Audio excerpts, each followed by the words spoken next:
Photo copies जितना भी यहाँ पर मतलब आइडेंटिटी कार्ड वगैरह की फ़ोटो कॉपीज़ अटेस्टेड होनी चाहिए, मार्कशीट की फ़ोटो कॉपीज़ दो तीन आपने अटेस्टेड करवाने के जानी, 3 आपकी पासपोर्ट साइज़ ड्यूअली अटेस्टेड आपकी जो है ना वो फ्रंट एंड बैक दोनों से ही अटेस्ट होनी चाहिए। क्लास 1 गैजेट ऑफिसर यानी कि 16 ईयर ग्रेड का जो ऑफिसर है उससे अबव वाला, चाहे वो बैंक में है, चाहे वो आपका टीचर है, प्रोफेसर है, जो भी है आपका, वो गवर्नमेंट को कोई भी मुलाजिम है लेकिन 16 से अबव है तो आप उससे अटेस्टेड करवा सकते हो।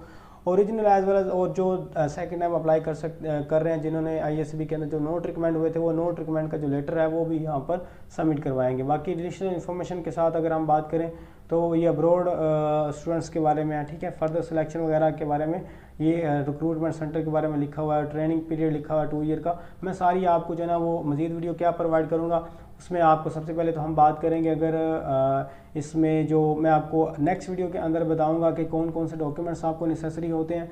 डॉक्यूमेंट्स के अलावा जो है ना वो आपने ये पोर्टल जो आपको मैं बता रहा था ये आपने किस तरह फिल करना है, तो ये इसमें बहुत ज़्यादा चीज़ें जो है ना उन्होंने ऐड की हैं, ध्यान से आपने करना है, ठीक है। एजुकेशन वगैरह और स्पोर्ट और गेम्स वगैरह सारा जो है ना वो अलग अलग सेक्शन बना दिए हैं, तो ये मैं आपको कंप्लीट बताऊंगा। अभी यहाँ पर अगर हम बात करें कोर्स, ये आप नाम नहीं लिख सकते, सेंटर सेलेक्ट नहीं कर सकते, तो अभी ये पोर्टल आप फिल नहीं कर सकते, ठीक है। ये 9 अक्टूबर को ऑन हो जाएगा। अगर कोई भी बात पूछने वाली है कमेंट बॉक्स में पूछ सकते हैं। वीडियो अच्छी लगी है, कुछ इन्फॉर्मेशन आपके हाथ आई है तो वीडियो को लाइक कर दें, और अगर आपने प्रिपरेशन करनी है तो आप हमारे नंबर पर जो है ना उनके नंबर पर कॉन्टैक्ट कर सकते हैं, आपको प्रिपरेशन करवा दी जाएगी। मुझे दीजिए इजाज़त, अल्लाह हाफिज़।